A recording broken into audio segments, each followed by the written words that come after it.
What's up, everybody? Dirtbag Gaming here, the channel for casual raiders. We are going to be doing OGRYN Tribe Faction Wars 21 while drinking some beers. So, got the new mic, so hit the like for that. Hopefully it's crisp and clear for you guys. It's one of the Razer mics. It looks cool. But we are 3 away, Faction Wars 21, from getting our Lydia. This OGRYN Tribe, I was planning on doing with 2-manning it, but we happened to do it with a full-man team. Let's start the video. Like all the faction wars, we do the video first. We kind of go over what the tactics are, what you're trying to do, and then at the end we show all the champions, their gear, masteries, guides, all that fun stuff. Let me know who you want to see specifically. We'll do a specific guide on them, but for now, let's get into it. So, Faction Wars 21, OGRYN Tribe. Let's go. We got the new champion. I was so hyped about him. I was let down very fast, and you shall see why. So we had Bellower in here, who is our stun target. I think we put a stun set on the Bellower. Then we also had, what's his name? The poison guy, who's very good for this. Like, very good. I was surprised with him. Then we have the leader, who is the newer champion, who heals the whole team, and he provides the decreased attack. And then Skull Crusher, who provides the taking less damage and also the counterattack. So all clutch, but notice the Bellower, not the Bellower, what's his name? Yeah, the Bellower. Bellower is just dying way too fast. So I think we get rid of him. Yeah, so we go back, we change some gear.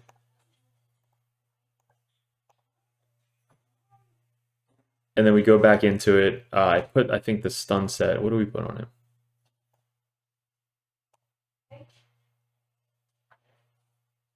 Yeah, okay. So we take him off and we put the HP and accuracy on him. So that way he's hitting harder, he's putting up his debuffs a lot more. And then we got him up to like 200 and some accuracy. We put him as a leader as well.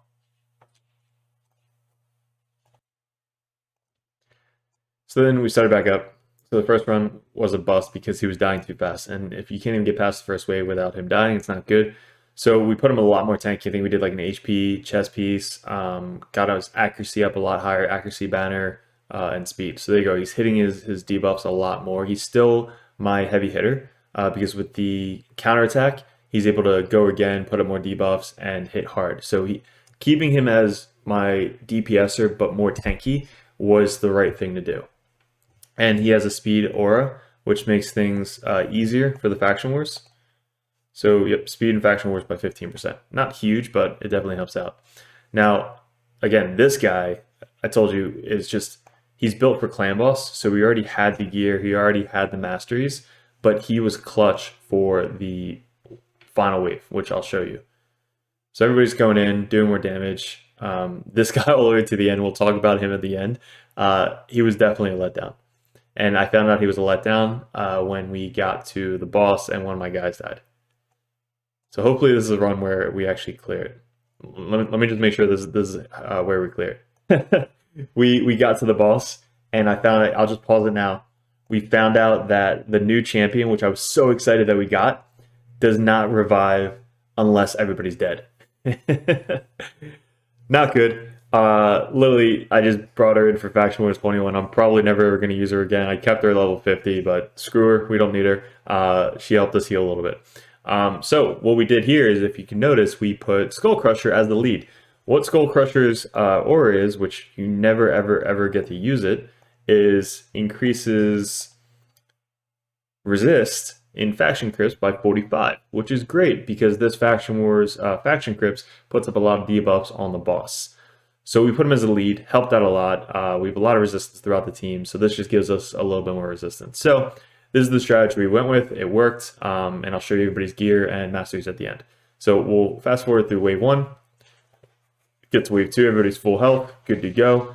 I'm trying to kill the dude in the middle, so that way he doesn't put up the block damage buff. But just put up the counterattack on everybody, kind of go in, do some damage, heal up, make sure everybody's fully healed. He does so much healing. He's a very good champion. So this, again, it's just kind of slow, but this team has enough healing to get past this wave pretty easily. The new guy has a crap ton of HP. I keep cycling through the gear, so that way anytime I'm really focusing on faction wars, I put the best gear on those champions, and then it kind of helps out a lot. So he's got lifesteal set, same with my Skull Crusher, so they're kind of heal themselves by themselves. So let's fast forward. Now, once we get to the boss, here we go. These ads don't hit a lot. They just buff up the boss. So you want to kind of take him out. He can't res them, but you want to take him out as quick as you can. So as we're going through, their Bellower is kind of blocking all their attacks. This is kind of why resistance is good. So notice that my really high resistance guy, it didn't get resisted or resisted the debuffs, but everybody else got the debuffs on. So that's why having resist in this faction wars is very good. But again, Bellower is there to do a lot of damage. This guy's there to provide the once a 5-turn heal. It's just not good. And notice that this guy, Occult Brawler, with his poisons, it actually does so much damage to the boss. So I'd highly suggest if you have a Occult Brawler, bring him into Faction Wars. But it's cool, I can say that we did Faction Wars with no Legos again. So that kind of helps out. We have a rare in all epics, but if you gear them good enough, they can run it without a problem. So we're getting down the right champion, crap ton of debuffs on him, do more damage, but notice that they put up the block debuffs on the boss. That's kind of why you have to kill him. Once he's down and you attack the boss can put up the fire thing on you. So that's kind of why you need to heal constantly. All right, so right ad's down, left ad, now we're focusing on the left ad. And then once you get to the main boss, it's literally just don't die. Like you're just going in. Now just watch a Occult Brawler. He's got all of his things up, running in, doing a ton of damage, going again, putting up more poison. So he just put up 3 poisons right there. And it's ticking for almost 15,000 each tick. So just watch his health when a Occult Brawler is going. Like he's just putting up so much poisons. The decreased attack or decreased crit damage is good. He's putting up a leech as well. So the guy all the way to the right, the newer guy, Grush, he's putting up the leech, so your whole team's healing. We have a decrease defense and decrease attack from Bellower, but the poisons, like they're just ticking so much. So it's like you're racing to get as many poisons on him as possible because the poisons are doing most of the damage. Decrease speed finally from the Bellower. More poisons.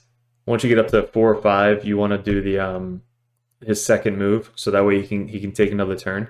So he's basically going twice, and all the poisons just tick back down. But I was so happy that I actually had an Occult Brawler ready to go, because all of his poisons I think did most of the damage. Steel Skull or Steel Crusher, like Skull Crusher, he's very good. A lot of people have him, but if you don't have him, he's not needed. Just bring another support champion in here with you. So there you go. It's not a race. It's literally just don't die. But look at, I want to go back to that. Look at the total damage that we have from everybody. And of course it didn't work. Replay. All right, so we have 719 from Grush. We have 504 from Bellower, and then 748 from a single target Occult Brawler. He did more damage than our AoE attackers. So that just goes to show Occult Brawler is very, very good for this Faction Wars team. So let's get into it. We went over the team. We'll start with him. That was Skinwalker. We're going to start with Skull Crusher. So if you have Skull Crusher, he's probably built for the clan boss. He's probably already built. He's probably already geared out. The masteries, straight clan boss masteries with some defensives to get some counterattacks going. The skills, you want to book him out for the clan boss. And the artifacts, lifesteal with a crap ton of defense. Crit rate, so he does damage, so he can heal himself back up, especially on the clan boss. So we have 90% crit rate, 180% crit damage, 104 accuracy. Don't need any accuracy whatsoever on this guy because you don't want him to land his healing. 192 speed, which is exactly 1 more than the Ultra Nightmare clan boss, because you want him to go last for the clan boss to put up all of the counterattacks. over 4,000 defense, which is what you're aiming for, and as much HP as you can get after you hit the 4K defense. So that is our basic defense, defense, defense. You don't need accuracy, so defense banner would be perfect with some speed. So that is our Skull Crusher. Next, which is a very, very good, this is the guy who you can two-man it. If you put him with a Bellower stun set, and you put both resistance up really high, you can two-man this Faction Wars team. So with this set, we went with speed, accuracy, but we got 2 pieces of accuracy. I wanted as much resistance as possible. So if I can get more resistance with speed, we're good. So we got speed, resistance, resistance, speed, defense, HP, speed with crit rate. I don't know why he has crit rate gloves. Probably do some damage. Because you saw he did like a little bit under Colt Brawler with his damage. And then we have defense with speed, crit rate, accuracy, and then speed with accuracy and resistance. The jewelry, we have defense with HP, defense, like pretty good defense roll. That's 22% defense right there. Then we have defense with resistance. If you want accuracy, go with the more accuracy with this, but I went with more resistance because I have a lot of resistance gear laying around. And then obviously resistance for this. You can go accuracy if you haven't had enough accuracy. Around 210 accuracy is what I have, which was enough to do Faction Wars 21. But I wanted the resistance because I wanted him to survive and I wanted him to heal the team more. So we have a little bit of speed. I wish this was more speed, but this was the best resistance banner I had. His total stats are 40,000 HP, not a ton, but 3,500 defense with 326 accuracy. Anything over 300 accuracy, you're fine. You're resisting everything that the clan boss or the final boss has to throw at you. So that's your goal, is to get up to 300 accuracy. Again, I should probably take out his crit gloves, and I don't know, he's doing enough damage, so we'll probably just keep the crit gloves. But if I were to change it, I'd probably go HP or defensive gloves. Probably HP gloves with defense offset with resistance. That's probably what I would do. And then 210 accuracy. Like I said, this is enough. I can actually boost it by 1 more with the Great Hall and a little bit of the masteries. But with his masteries, we wanted just War Master, so he actually hits hard, and this to increase the turn meter. So you can do this, but he doesn't hit hard enough by himself. He's only got a single hit 1 to do a counterattack. So I'd rather have him have a turn meter increase if somebody gets critically hit. And it's 50% chance. So if there's an AoE, somebody's going to get critically hit. So he's going to have a pretty good chance of going. Probably going with this. Yeah, probably if you want the counterattack, do this to get the leech up. But if not, just go with this to do a little bit more damage. So those are the masteries. We went down to War Master right there. Cool. All right, so that was MVP right there, Grush. So good for the Faction Wars. Then a Colt Brawler who does a crap ton of damage. He's built for the clan boss as well. We went the accuracy route and War Master, so all the way down to War Master. And then accuracy, you want to extend the debuffs, and you want him to actually hit his debuffs. So 5% for the sniper, a little bit more for the stats, 15% extra stats. You could go with this instead of this. There's a very low chance, so I'd probably sub it out for this, just to decrease the turn meters in PvE. And his skills, not booked at all. You don't need to book this guy. And then artifacts. So we have crit rate. I want him to hit pretty hard, if you can. I need to rebuild him because I haven't used him in clan boss. He's not my main clan boss. Poisoner, obviously Draco is, so I kind of replaced him with Draco. So I didn't really need to build him anymore. So I really didn't touch his gear. This is literally gear he's had on him for almost a year now. But we have crit rate, resistance, defense with crit rate, speed, HP. So this is just basic gear, like nothing crazy. Speed, HP, HP, speed, and accuracy, speed. This could probably go higher, but I literally just put it on because he already has 240 accuracy. I don't think he needs any more. This is good for the clan boss, and this is good for PvE. So if I wanted to, this could be a lot higher, but we got enough speed. We got a good HP roll. I don't need anything else. Then we got defense for this with as much accuracy as we can get, and then defense for this with defense roll and an HP roll. So pretty good ring. Total stats, we are looking at 44,000 HP, 2492 for defense. He heals himself with his A2 and lifesteal, so he heals himself quite often. 94% crit rate and 239 accuracy. So on the clan boss, he actually heals himself a lot because this, if he has 4 more debuffs, this champion heals by 30% of the damage inflicted. So he's healing for 30%, plus he's healing for the extra leech that the guy puts up and life drink. So a lot of healing going on in this team. Then we got the Bellower. The Bellower, I switched out a gear a little bit, so we have the attack with crit damage and then speed. So I think what I did for this run was I put an HP chest piece on him and HP banner. So that's kind of what I subbed out. I subbed out this and his thing for HP. And I think that was it. Everything else stayed the same. So it was a lot of damage sets, but we did, I think we subbed out this too. No, we kept this. So we did the HP chest piece just so we had a lot more HP, and then the HP banner with a really good HP roll for this to make sure that he had enough HP that I wasn't getting targeted every single time. So his total stats were, I think, around 50k, probably like 45, maybe 50k HP, with probably around 3,000 attack, and then 174 speed. It was around the same. But you want to get his damage up, so crit rate, crit damage, and then accuracy. That's kind of what I did, was I built up his accuracy with his with this and the banner. So the banner was an HP banner, but this was a HP with accuracy substats. I think that's what it was, to get the accuracy up to around 180, 190-ish for the Faction Wars. His masteries, DPS masteries, down to here. If you're going for the stun set, put the stun set on him and do these masteries. Let me show you. Do the Sylar masteries with him. If I find Sylar. There you go. So these are the masteries you want to do for Bellower if you're doing the stun set. So if you do the stun set, you want him to stun as much as possible. So you're doing this down here. Right here. Fearsome Presence, and you want to get this going to increase the debuffs, and you want him to have a little bit more accuracy. So this is the masters you want to do if you have the stun set. I did the attack set because we had enough healing, and we were able to get through the waves. So we went over him.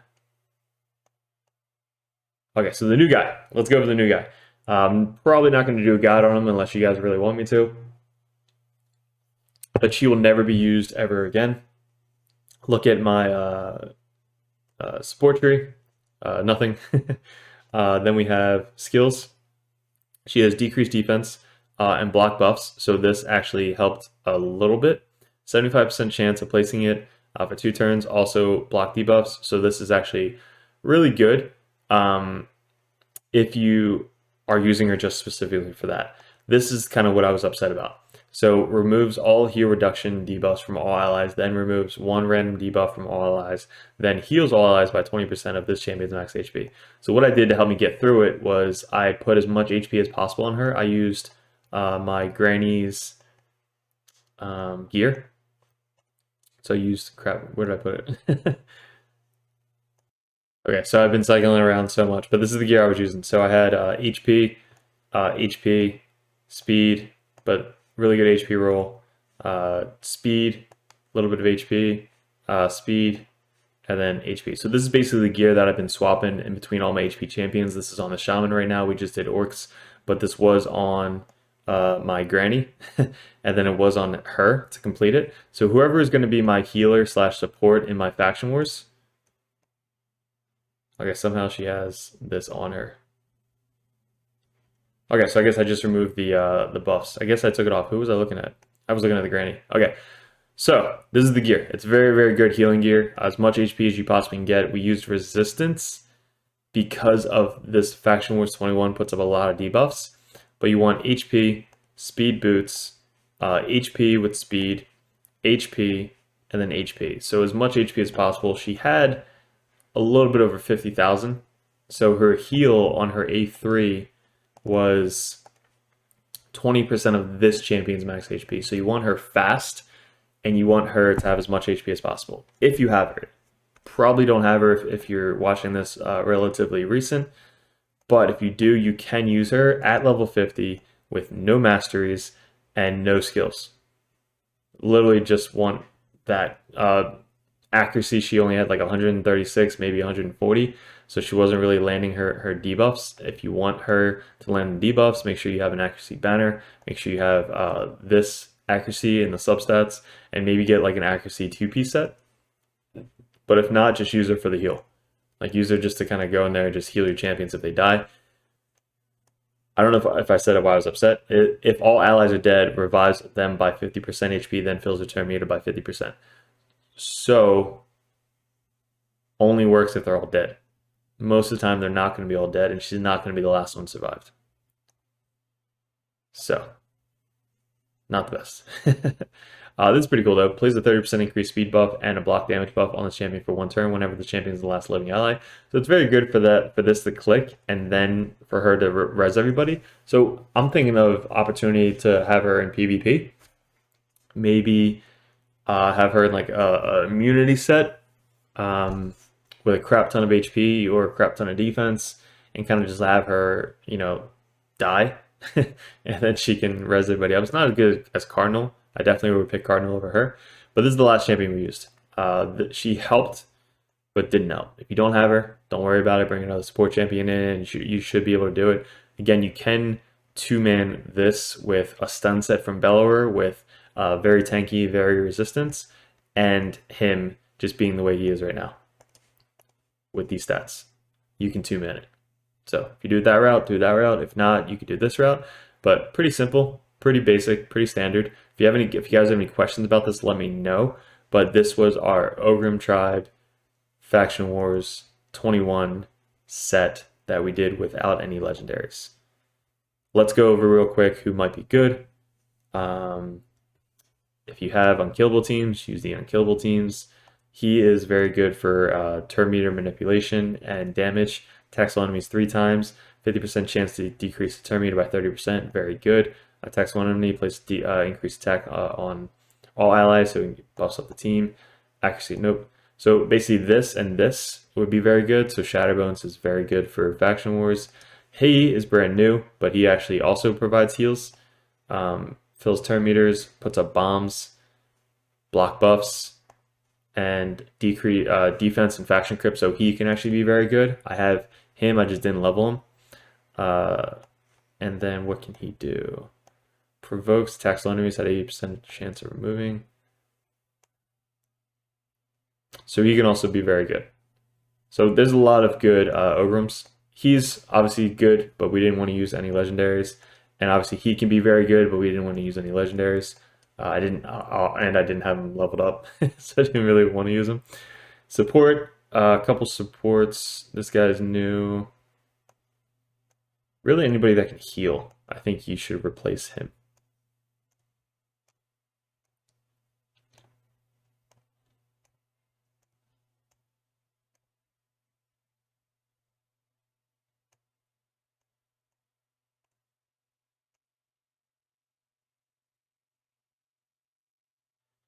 Yeah, so I think a lot of us probably already have like him, Colt Brawler, possibly him, but definitely everybody should have Bellower. If you have Voids, you're probably going to have him, but use Bellower. If you have 2 Bellowers, use 2 Bellowers.